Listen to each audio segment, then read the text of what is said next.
మీ పిల్లలకు చదువుతో పాటు ఎక్స్ట్రా కరిక్యులం లోక జ్ఞానాన్ని నేర్పిస్తుంది ఫ్యూచర్ స్పార్క్ ఇంటర్నేషనల్ స్కూల్. నమస్తే రమ్య గారు. నమస్తే. స్టోరీ ఒకటి చెప్పుకుందామని అహింసా జ్యోతుల నుంచి చెప్పుకుంటున్నాం కదా కథలు. శుద్ధోధనుడు మహారాజుకి అమితోధనుడు అని ఒక తమ్ముడు ఉండేవాడట. ఆయనకి 3 పిల్లలు. మహానముడు, అనిరుద్ధుడు, రోహిణి. మహానముడు కొంచెం పర్వాలేదు, అనిరుద్ధుడు చాలా ప్రపంచ జ్ఞానం తక్కువ ఉన్నవాడు. వాడికి చాలా విషయాలు తెలియదు. అతను 7 ఏళ్ల వాడుగా ఉన్నప్పుడు స్నేహితులతోటి ఏదో ఆట పోటీలు పెట్టుకున్నాడట. పెట్టుకుంటే ఎవరు ఓడిపోతే వాళ్ళు బియ్యపు రొట్టె ఇవ్వాలి రెండో వాళ్ళకి. అనిరుద్ధుడు ఓడిపోయాడు. ఓడిపోతే వాళ్ళ అమ్మకి సేవకుడితో కబురు చేశాట, అమ్మ బియ్యపు రొట్టె పంపించు అని. బియ్యపు రొట్టెలు పంపింది 2. తినేశారు. మళ్ళీ ఆడారు. మళ్ళీ అనిరుద్ధుడు ఓడిపోయాడు. మళ్ళీ బియ్యపు రొట్టె పంపించమన్నాడు. 2 సార్లు 3 సార్లు వచ్చింది. 4వసారికి అయిపోయినాయి బియ్యపు రొట్టెలు, ఇక లేవు. ఆవిడేం చేసింది, ఖాళీ గిన్నె పంపిస్తే వాడికి అర్థమవుతుందని సైనికుడికి ఇక లేదని చెప్పు అని చెప్పి పంపించింది. అయితే ఆ గిన్నె అక్కడ పెట్టున్నప్పుడు ఎవరో ఒక రొట్టె పెట్టారు అందులో. అది పాత బియ్యపు రొట్టె లాంటిది కాదు, కానీ ఏదో ఒక రొట్టె. ఆ గిన్నె వచ్చింది.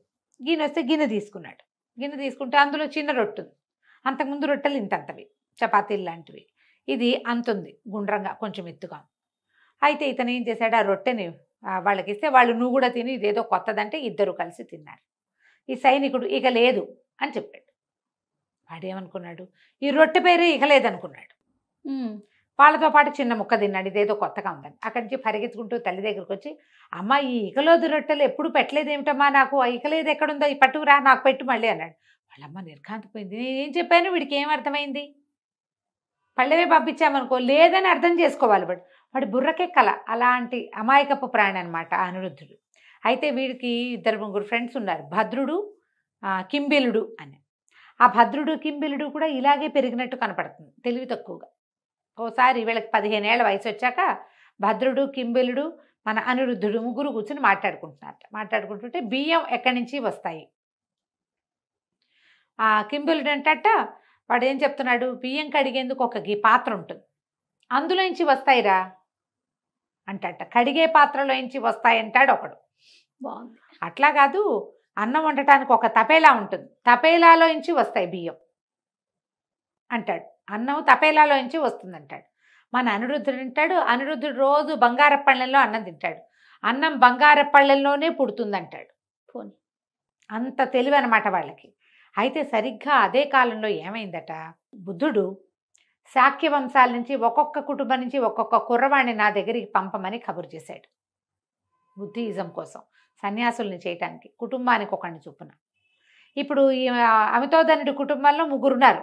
ఒక మహానముడు, అనిరుద్ధుడు, రోహిణి ఆడపిల్ల కాబట్టి అమ్మాయి కాదు. మహానమ్ముడు వెళ్ళాలి, పెద్దవాడు కాబట్టి. అయితే ఆ మహానముడికి మహారాజ్యకాంక్షట. వాడు చాలా ఇవన్నీ ఎంజాయ్ చేయాలని అది ఉంటుంది. వాడికి సన్యాసం అంటే ఏమిటి, అనుభవం అంటే ఏమిటి, ఆ వ్యవహారాలన్నీ తెలుసు. వాడు తెలివి తక్కువవాడు కాదు, అనిరుద్ధుడు తెలివి తక్కువవాడు. అయితే ఏమన్నాడు, ఇద్దరు కలిసి మాట్లాడుకుంటూ మీరు ఏం చేశాడు, ఎలాగైనా అనిరుద్ధుడిని పంపించాలి, అనిరుద్ధుని పంపాలి కాబట్టి ఏమన్నాడు, ఒరే పిచ్చి వెధవా, బియ్యం కంచంలో పుట్టడం ఏమిట్రా, బియ్యం కంచంలో పుట్టవు, నేలలో పుడతాయి, నేలని తవ్వాలి, నేలని తడపాలి చాలా రోజుల పాటు, దాన్ని మొత్తం తవ్వాలి, ఇవన్నీ వరుసగా గింజలు వేయాలి, మళ్ళీ నీళ్లు పెట్టాలి, ఆ గింజలు మొలకెత్తాలి, వాటిని సరిచేయాలి, కలుపు తీయాలి, అవి ఇంత ఎత్తొచ్చాక వాటికి నేలకి ఏదైనా ఎరువు ఇవ్వాలి, పైన ఏదైనా చల్లాలి, ఆ తర్వాత కంకులు వేస్తాయి, అవన్నీ కొయ్యాలి, కోసిన వాటిని కుప్పేయాలి, ఎంత పని. ఆ తర్వాత మళ్ళీ తూర్పారపడి వాటిని చేయాలి, ఏమంటారు దాన్ని, ఊడుపులు చేసిన, ఊడుపులు అంటే మొత్తం మొక్కలు పెట్టాం కదా, ఈ కుప్పలు వేసిన తర్వాత వీటిని నూర్చాలి, వాటన్నింటిని కొట్టి కంకుల్ని గడ్డిని వేరు చేయాలి, గడ్డిని మోపులు చేయాలి, కంకుల్ని సెపరేట్ చేయాలి, వీటిని ఎండబెట్టాలి, తర్వాత దాచిపెట్టాలి. ఆ తర్వాత ఏం చేయాలి, దంచి చెరిగి అప్పుడు బియ్యం సిద్ధమవుతుంది. అప్పుడు ఆ తర్వాత ఏమైంది, ఆ తర్వాత మళ్ళీ దీన్ని కడగాలి, పొయ్యి వెలిగించాలి, నీళ్లు సరిపడా పోసి పెడితే అన్నం అప్పుడు తయారవుతుంది. అనిరుద్ధుడు ఆశ్చర్యపడి, ఏమిటి అంత పనే, కంచంలో పెడితే వచ్చేదా అన్నాడు. అనేసరికి మహానముడు, అవునరా, ఇది 9 నెలల పని, ఈ పనులన్నీ నా వల్ల కాదురా, ఇవి వ్యవసాయాలు, అందుకే నేను బుద్ధుడి దగ్గరికి వెళ్ళిపోదాం అనుకుంటున్నా. రివర్స్ సైకాలజీ వాడాడు. వెళ్ళిపోదాం అనుకుంటా. బుద్ధుడు ఎట్లాగో శాక్య కుటుంబాల నుంచి ఒకళ్ళని పంపించమన్నాడు కదా, నేను వెళ్ళిపోతా, హాయిగా నువ్వు ఇక్కడే ఉండు అన్నాడు. అనగానే అనిరుద్ధుడు నన్ను, ఓ నాయనా, నీకు కనీసం బియ్యం ఎలా వస్తాయో ఈ ప్రాసెస్ వ్యవహారం అంతా నీకు తెలుసురా, నాకు అస్సలు తెలీదు. తూ అంటే తా తెలీదు, నేనేం చేస్తాను ఇక్కడ ఉండి వ్యవసాయాలు అవిను, నేనే వెళ్తాలే బుద్ధుడి దగ్గరికి, నువ్వే నీకు తెలుసు కదా, నువ్వు చేసుకుంటే మహానవుడు సంతోషించాడు. వాడికి కావాల్సింది అది. వాడికి ఏం కావాలి? తను వెళ్ళకూడదు, తన బదులు అనిరుద్ధుడిని పంపాలి. నేను వెళ్ళను, వీడిని పంపండి అంటే ఇంటిల్లి పాది ఏమంటారు, ఎవరెవరో ఇంత స్వార్థపరుడు అమాయక పక్షిని వాడిని పంపుతావా అంటారు. వాడికే పుర్రెక్కిచ్చామనుకో అంతే, వాడికి పుర్రెక్కిస్తే వాడు వెళ్ళిపోతాడు. అక్కడి నుంచి నేను బుద్ధుడి దగ్గరికి వెళ్ళిపోతా అని పరిగెత్తుకుంటూ వాళ్ళ అమ్మ దగ్గరికి వెళ్ళాడు 15-16 ఏళ్ళ అనిరుద్ధుడు. వెళ్ళి, అమ్మ నేను బుద్ధుడి దగ్గరికి వెళ్తానమ్మా అన్నాడు. ఆవిడ తెల్లబోయింది. రే నీకు ఎందుకురా నాయన, నీ వల్ల కాదురా, అవన్నీ నువ్వు చెయ్యలేవు, నువ్వు అమాయకుడివి అంటే, అమాయకుడు నేనమ్మా, అమాయకుడు కాబట్టి చేయగలుగుతాను, నేను వెళ్ళాల్సిందే, నేను ఈ పనులన్నీ చేయలేను, ఆ వ్యవసాయం నాకు రాదు, ఆ పనులన్నీ నాకు రావు, నేను ఏమైనా వెళ్తానని ఒంటి కాలు మీద నుంచున్నట్టు. నుంచుంటే మరి ఏం చేస్తారు? సరే ఆవిడేమంది, ఒరే నువ్వు ఒక్కడివే అయితే నేను నిన్ను పంపనురా, భద్రి కూడా నీతో వస్తానంటే పంపిస్తాను. భద్రి అప్పటికి ఇది మహానవుడు మనవాడు అనిరుద్ధుడు రెండోవాడు కదా, భద్రికి కొంచెం రాచరికప్ప పనులలో పెట్టాడు వాళ్ళ నాన్న. వాడు కొన్ని లెక్కలు చుట్టాలు అవి చేసేవాడు. వీడంతే వెర్రి అప్పడం కాదు, వాడు కొంచెం బెటరు, రాచరికప్ప పనులలో ఉన్నాడు. వాడికి కొన్ని కోశాగార పనులు అవి అప్పచెప్పారు. మన అనిరుద్ధుడు పరిగెత్తుకుంటూ భద్రుడి దగ్గరికి వెళ్ళాడు. బద్రి మనం వెళ్దాం రా, ఎలాగూ మనకి శాక్యముని ఏం చెప్పాడు, మనకి ఒక్కొక్క శాక్యం అంతా నుంచి ఒకళ్ళని రమ్మన్నాడు, మా ఇంటి నుంచి నేను వస్తాను, మీ ఇంటి నుంచి నువ్వురా, కింబిల్ని కూడా తీసుకెళ్దాం, మనం అందరం ఒకే చోట ఉండొచ్చు అన్నాడు. అక్కడికి వెళ్ళి ఏం చేస్తామో అడుగు తింటామని తెలియదు పాపం, అమాయకుడు కదా. అనేసరికల్లా భద్రుడు తెల్లబడి, ఒరే ఇంకా మనం చిన్నవాళ్ళని రా, మనం చాలా అనుభవించాలి, మనకి ఇంకా చిన్నతనం, మా అన్నయ్య వాళ్ళంతా బ్రహ్మాండంగా ఎంజాయ్ చేస్తున్నారు, మనం కూడా చెయ్యొచ్చు, ఇప్పుడే వెళ్ళటం ఎందుకురా అంటే ఒప్పుకోలే ఈ అనిరుద్ధుడు. పట్టిన పట్టు విడవల. ఒక 7 సంవత్సరాలు ఆగుదామన్నట్టు భద్రుడు.